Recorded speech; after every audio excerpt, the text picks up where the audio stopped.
Welcome to Storytime with Pampa and Omi. This story is the Walt Disney 101 Dalmatians.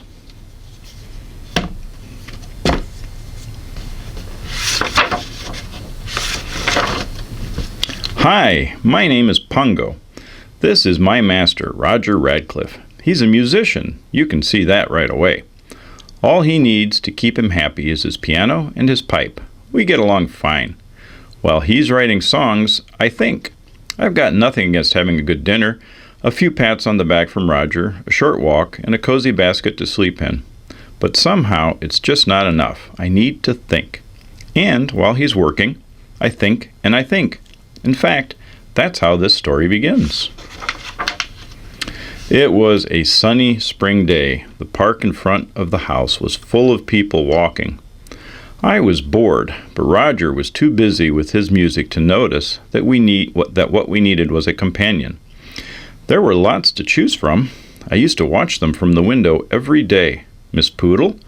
No, too snobby, and I was sure Roger wouldn't care for her mistress. That Afghan wasn't too bad, but she looked a bit snooty. And as for her mistress, no, not quite right for Roger. It's no joke trying to find the other half of a couple, especially when you're looking for a pair. Now this is better. Look at those two. Perfect. A sleek-looking animal of my own distinguished breed, a Dalmatian. She was so lovely that my heart missed a few beats. And as for her mistress, well, not bad at all. Tall, elegant, and she's carrying a book. Must be a brainy type, just like Roger. If only Roger could see her, but he's too busy with his music. They're going away. Quick, I can't let those two get away, and how am I going to get Roger's attention? I've got it. I'll just push the clock hand forward with my paw. When Roger sees the time, he'll take me for my daily walk. Clever idea, don't you think? But unfortunately, he's not looking at the clock. He's too busy tinkering away at the piano. Looks like I'll have to make some noise myself. Woof, woof, I barked. Hurry, master, it's time for my walk. I'm not usually so pushy, but this was an emergency. Roger looked up from the piano. Time for your walk already? All right, let's go. There was no time to waste. I grabbed his hat and my lead and carried them to him in my mouth. I was at the door in a flash, my tail wagging like mad. I spotted them as soon as we entered the park, but Roger decided to sit down beside the pond. I had to do something. I grabbed Roger's hat and carried it over to the lady. Woof, woof, here's a present. It's from that man sitting over there. Roger wandered over and started to apologize. He's a silly dog. I'm sorry if he's bothered you. Oh, no, really, it's quite all right, she replied. Sometimes I wonder about these human beings. They are so slow. While they were busy making small talk, the Dalmatian, Perdita, and I had already decided that this was it. We knew that we were meant for each other. We jumped and danced and ran circles around their legs. Soon our leads became entangled, and our humans fell into the pond. Oh no, this was trouble. Amazingly enough, though, they weren't even angry. In fact, they're laughing. They were soaked from head to toe, but they looked happy. And later? Well, good old Roger wasn't so slow after all. Before you could blink an eye, he was asking Anita, that's the lady's name, to marry him. Sometimes I guess I don't give human beings enough credit. But it was really Perdita and I who had done all the work. The house became a paradise for dogs and their masters. One day, our peace was shattered by the simple ring of a doorbell. Anita answered the door with us at her heels. In walked a creature wearing a tight satin dress and fur coat. Hello, darling, remember me? I'm Cruella de Vil. We went to school together, she said, waving her cigarette and filling the place with smoke. Not only that, but she must have been wearing a gallon of perfume. Phew, this was too much for my delicate nose. She finally came to the point of her visit. Anita, darling, I believe that Perdita's expecting little ones, and you know how much I just adore puppies. Will you keep one for me? When she left, Perdita and I looked at Anita. We were thinking about our puppies. Anita, too, was thinking about them. She didn't I don't think she liked the idea of giving one away to that woman either. When Roger came home and found us all wearing such sad faces, he decided to cheer us up and began dancing with Anita.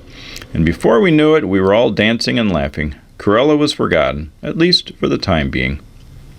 The big day arrived. While Anita was helping Perdita, Roger and I waited outside the door. We were both pretty nervous. There seemed to be a lot of noise coming from behind the door. Finally, Anita came out wearing a big smile.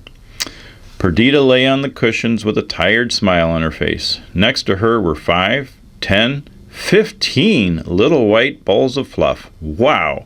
15 puppies. I was the proudest father on the block. Perdita and I were the happiest parents in the world. Roger even composed a special lullaby for the pups. Things just couldn't have been better. Ring! The doorbell rang so loudly that I jumped into Roger's arms. It was Cruella de Vil. She hadn't forgotten us. I heard that Perdita and Bongo have 15 puppies. It's just wonderful news, she cried. She looked down at the puppies. How much? She asked, beginning to write out a check. I started to tremble, but Roger was firm. He told her that none of the puppies were for sale. Cruella became so mad that she splattered ink all over us. When Cruella had left, Roger told Anita that there was nothing to worry about. That woman would never get her hands on the puppies. As the weeks passed, the puppy spots began to appear. They were a joy to us. They loved to watch the television. Their favorite program was about a dog called Thunder. He was a sheriff's dog in the Wild West. We used to gather in front of the television every night. Some of the puppies would climb onto the sofa for a better view. Whenever Thunder came on the screen, the puppies would bark with excitement. One of the little ones, Pepper, stood on my head and growled at the bandit. Some of the other pups became frightened and ran away to hide under the sofa. Nanny heard the barking and came into the TV room to investigate. I think it's time you were all in bed. Come now, Sleepy Times, she said as she began picking up the pups. Good old Nanny. She was the one who looked after us. She helped Anita with the cooking and dusted the piano for Roger. She put all the pups to bed in their basket in the kitchen. Now, Pepper, time for you to get some sleep, she gently scolded as she tucked him into bed. It was the hour for our evening stroll. 2 men were watching from a truck parked outside the house. Okay, there they go. Now it's time to make the move, said one as he saw us walk away. Nanny answered the door. Sorry to disturb you, madam, but we've come about the electricity, said the taller of the two. At this time of night? Nanny exclaimed. Come back in the morning, and anyway, there's nothing wrong with the electricity, she said, beginning to close the door. But these men wouldn't take no for an answer. They pushed the door open and went into the house. Don't you dare come in here, shouted Nanny, chasing them into the hall. But they paid no attention.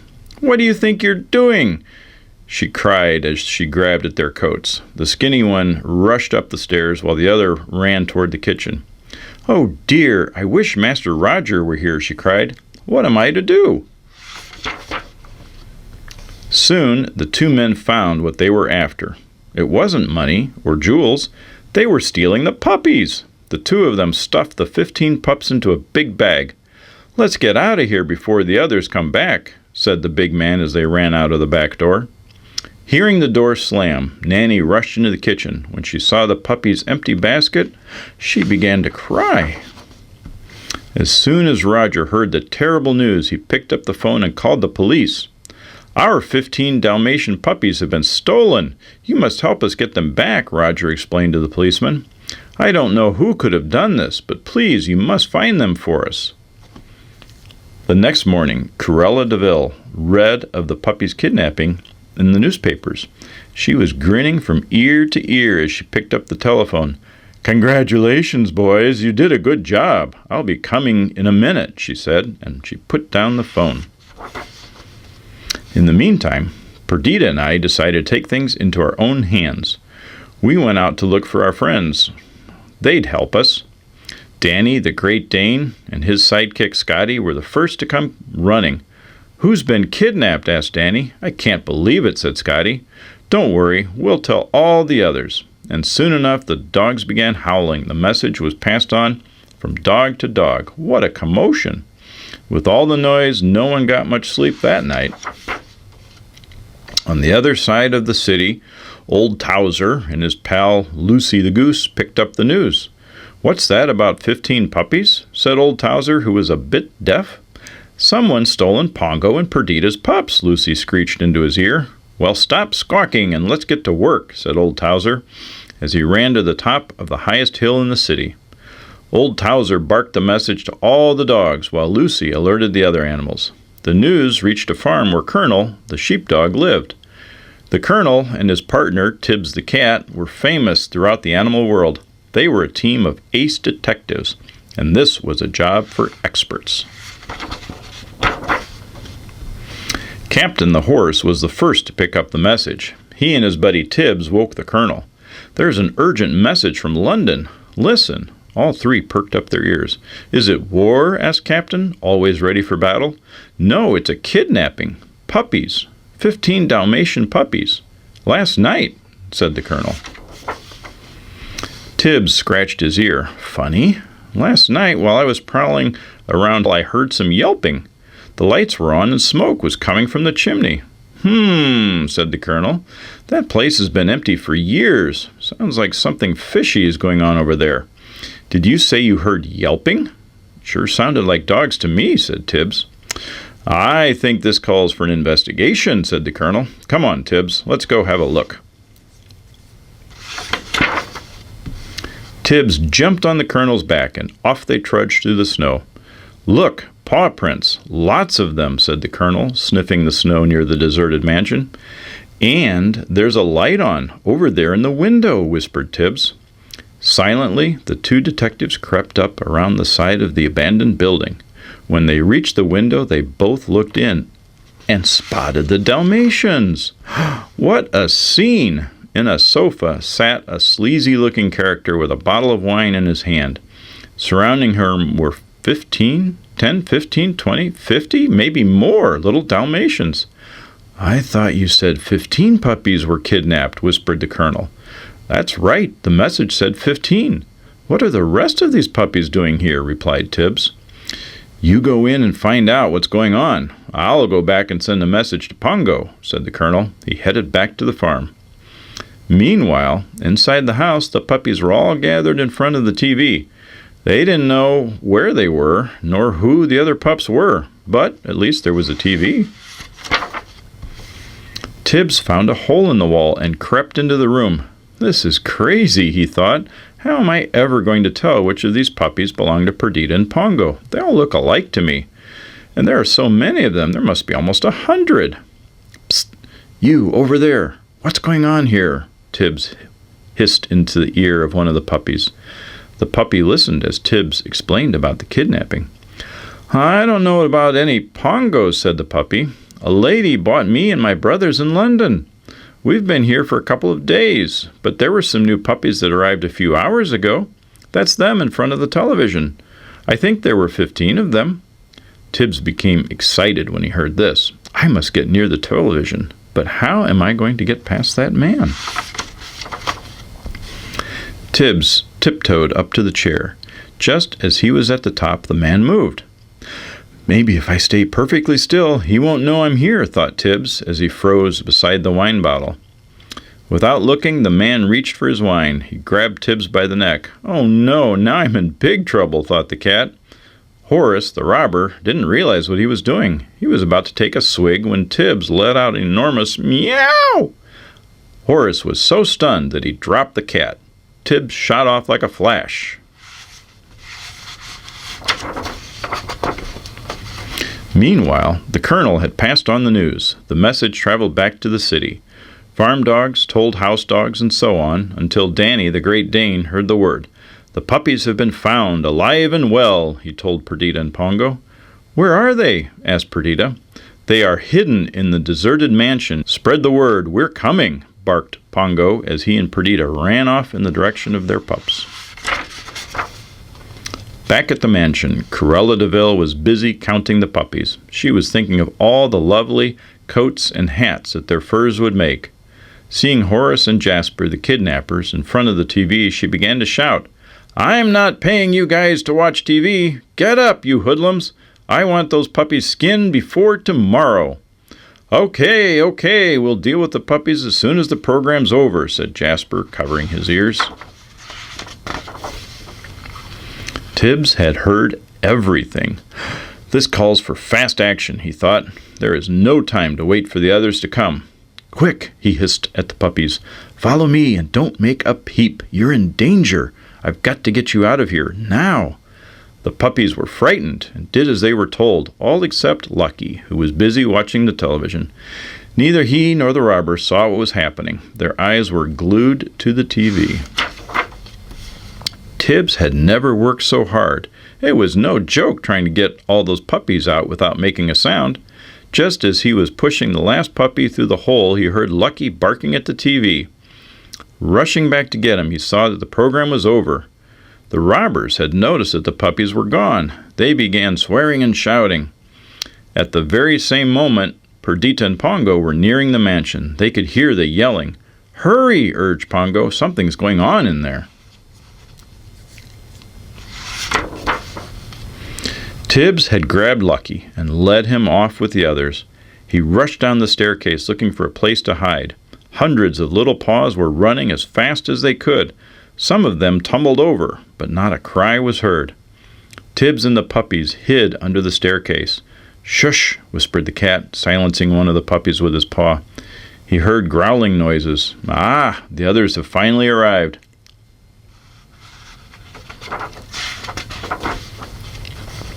There was a terrible howling and screaming as Pongo and Perdita rushed into the mansion and attacked.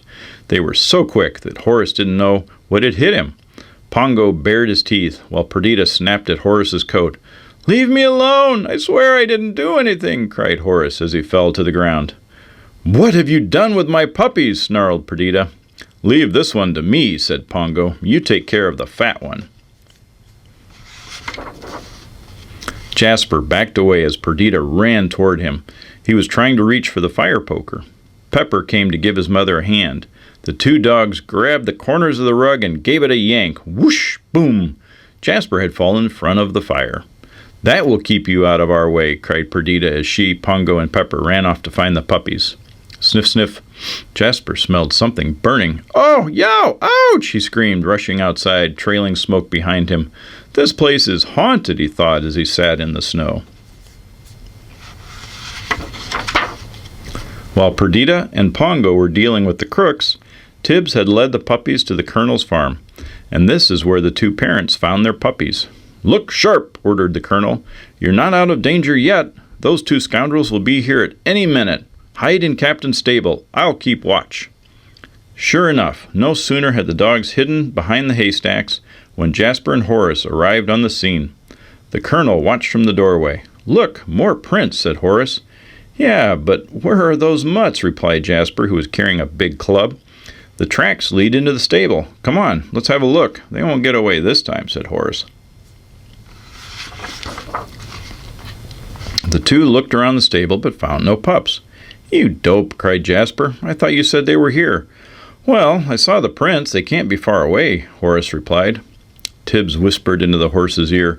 "Okay, Captain, now it's your turn to have some fun. Ready, steady, go!" Captain reared his hind legs. Bam! Jasper and Horace went whizzing over the colonel's head. They landed head first in the snow. Rubbing their sore behinds, they stared at the dozens and dozens of paw prints. Perdita, Pongo, and the puppies had slipped out by the back of the stable. They ran with all their might, but it wasn't easy for the little ones. Pongo picked the smallest one up and carried her in his mouth. Ahead of them was a farm. If only they could make it that far. The farm dog had come out to meet them. "Look at those little ones," he said to Pongo. "They are exhausted. Spending the night in the barn, you can all rest and get an early start in the morning." Pongo wanted to keep running, but Perdita spoke up. "He's right. Look at these poor little things. They must have some rest." Pongo took one look at the shivering, sleepy pups and had to agree. "Okay, we'll stop for now." Perdita led the puppies into the barn. 2 cows and a bull watched them go by. "My, what a big family you have," explained the bull. "If you need any milk, I've plenty," said his wife, one of the cows. Soon everyone settled down to sleep. However, the night was short. They were all up and on the run again at dawn. Perdita and the puppies ran on ahead, while Pongo stayed behind to sweep away their tracks. Soon he heard 2 cars approaching. It was Cruella de Vil and the 2 crooks. "This is your last chance, you numbskulls. Follow me into that village. I want those dogs now." Pongo ran to catch up with his family. Perdita and the pups had met a friendly Labrador who was hiding them in the old coal shed. "In a few minutes, the coal truck will be leaving for London. You can ride in the back," he told Pongo. At that moment, Cruella drove by. She was furious. "Look, she's on her trail. How will we get into the truck without her seeing us?" whispered Pongo. "Simple," said the lab. "Roll yourselves in the coal dust. She's looking for dogs with spots, not black ones." What a great idea! And so much fun, too. Pongo was the first. Then the pups joined in. Soon they were black from head to tail. Outside there was a sudden screech of brakes. Cruella had found some tracks. She stopped the engine and called out to Jasper and Horace. "Look! Paw prints! I know they are somewhere around here. Go look behind that coal shed. I'll watch from here. You'd better not botch things up this time, or I'll have your skins."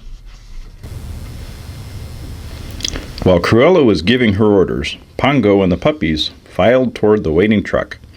Cruella was a bit surprised to see so many black puppies. "I didn't know they raised Labradors in this village," she mumbled as she watched them go by. Horace turned to look at the dogs. "Wouldn't it be funny if Dalmatians turned themselves into Labradors?" "Sure, that would be some miracle," laughed Jasper.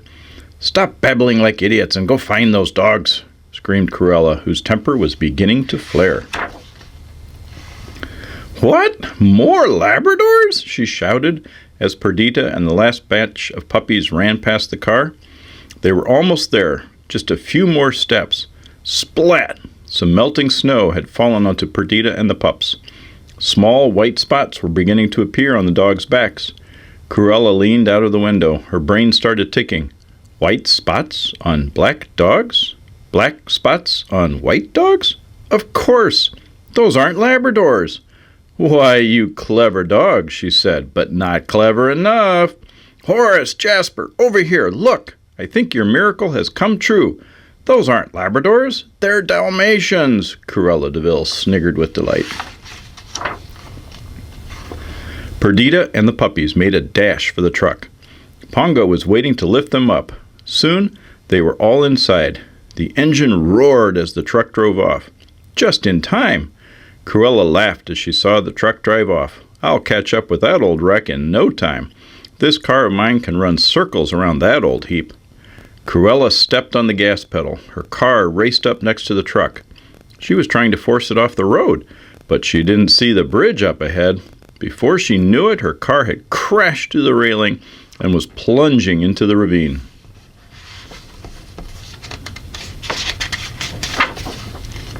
The car toppled over in the snow, rolling over several times before coming to a halt. Parts of the roof and hood had been lost, but Cruella was still behind the wheel, and she was madder than ever. Ranting and raving, she clung to the steering wheel as the car raced back up the hill. Nothing was going to prevent her from having her way. Flames burst from the engine as she raced after the truck. "Oh no, here she comes again!" cried Perdita. "Please, can't you go any faster?" she asked the driver. "Watch out!" shouted Pongo. "That blue van is heading this way." But instead of cutting off the truck, Jasper and Horace slammed right into the side of Cruella's car. Bang! Crash! Cruella and the 2 crooks went flying through the air. The race was over, and Cruella de Vil had lost forever.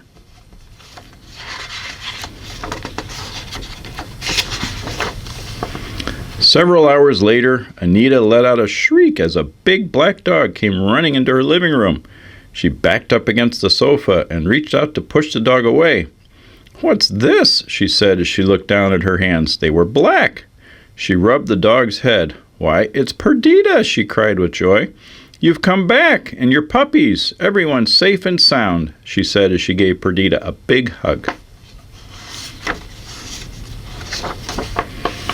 Soon, Nanny and Roger came running into the room. Tears of happiness streamed down Nanny's face as she dusted off the little puppies. "How did you get yourselves into this state?" she asked. "Now that's a real mystery," said Roger. "I suppose we'll never know. Maybe I could write a song about it." Perdito and Pongo looked at their puppies. They would save their story for their grandchildren. Anita counted the puppies. 98, 99. That makes 101, including Perdita and Pongo. What a family! Everyone was delighted, even Nanny, who was going to have to look after all those puppies. Roger sat down at the piano and began to play. The puppies listened to the music. This was even better than TV. The end. I hope you enjoyed.